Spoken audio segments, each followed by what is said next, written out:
4 তারিখের পরে কোন দিল্লির বাপ দেখে নেবে? তোর বাপ কোথায়? তোদেরকে কে দেখবে? তোদের তো বাপই ছিল না কোনোদিন, মাই ছিল খালি।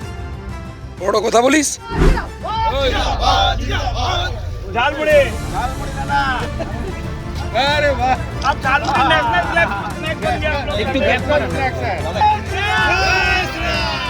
উনি ছাড়তে চাইছেন না, উনি রাজভবন যেতে চাইছেন না, উনি রেজিগনেশন দিতে চাইছেন না।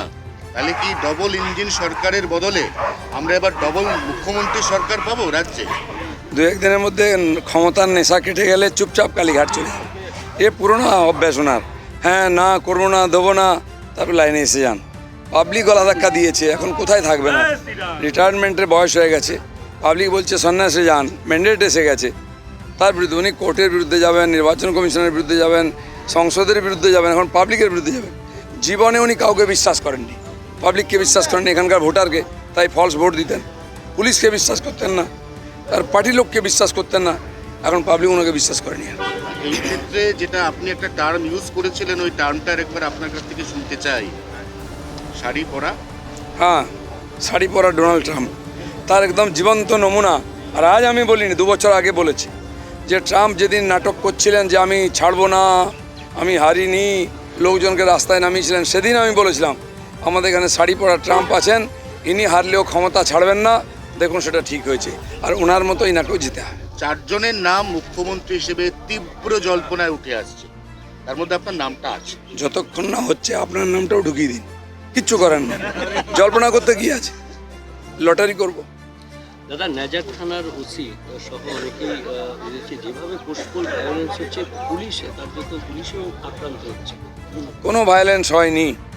আমি খড়গপুরে বলতে পারি টিএমসির লোকেরা টিএমসির অফিস ভাঙছে, দখল করছে, মারছে।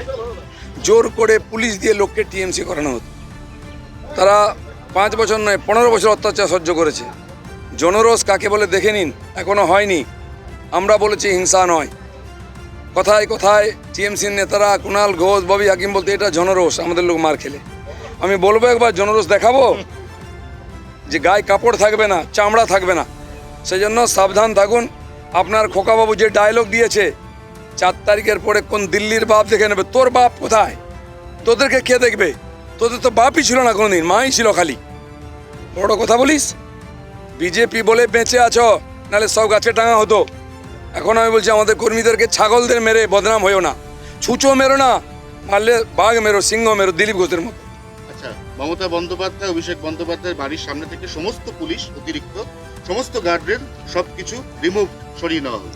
দিল্লির বঙ্গভবনে 42 জন পুলিশ ছিল, 72 জন বসে বসে খেত, আর এখানকার পেটি পেটি টাকা যেত গাড়ি করে, ট্রেনে করে, সেগুলো জজ থেকে আরম্ভ করে সবাইকে দেওয়া হতো।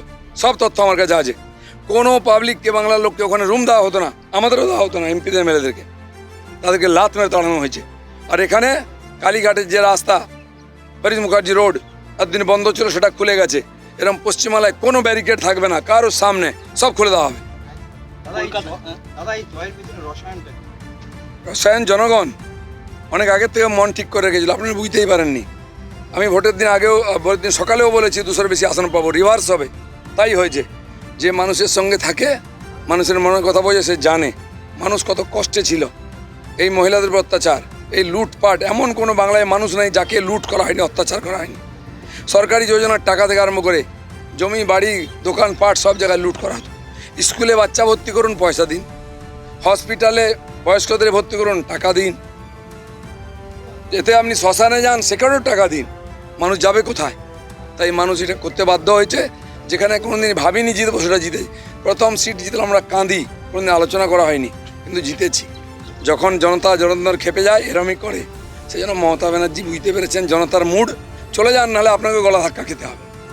কলকাতায় কি শুনুন না, কলকাতা নিউটাউনে গতকালকে একজন বিজেপি কর্মীকে পিটিয়ে খুন করা হলো, তৃণমূল কর্মীরা খুন করলো। সেই জন্য অভ্যাসটা পাল্টান।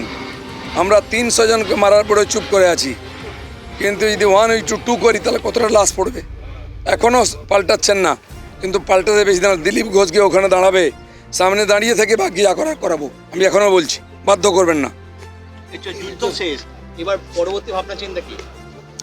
শান্তি হবে, শান্তি পর্ব শুরু হবে, উন্নয়ন হবে, নতুন বাংলা হবে। দিলীপ ঘোষকে কি মুখ্যমন্ত্রী পদে দেখা যাচ্ছে? কল্পনা করুন।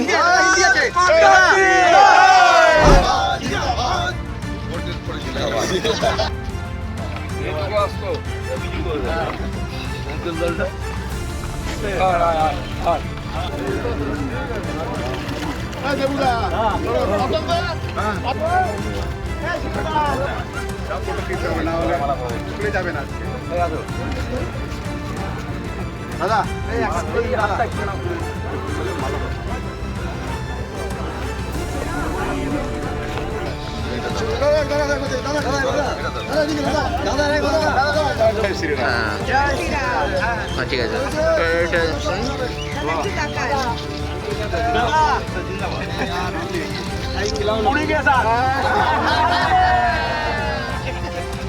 একটু ঝালমুড়ি ঝালমুড়ি ঝালমুড়ি দাদা अरे वाह अब ঝালমুড়ি नेशनल फ्लैग स्नैक बन गया आप लोग একটু স্ন্যাক্স है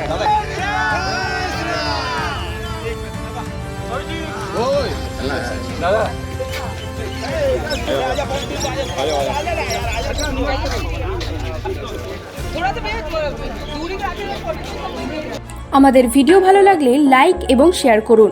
কমেন্ট সেকশনে গিয়ে জানান আপনাদের মতামত। আরও ভিডিও পেতে আমাদের চ্যানেল সাবস্ক্রাইব করুন এবং প্রতি মুহূর্তে খবরের আপডেট পেতে প্রেস করুন বেল আইকন।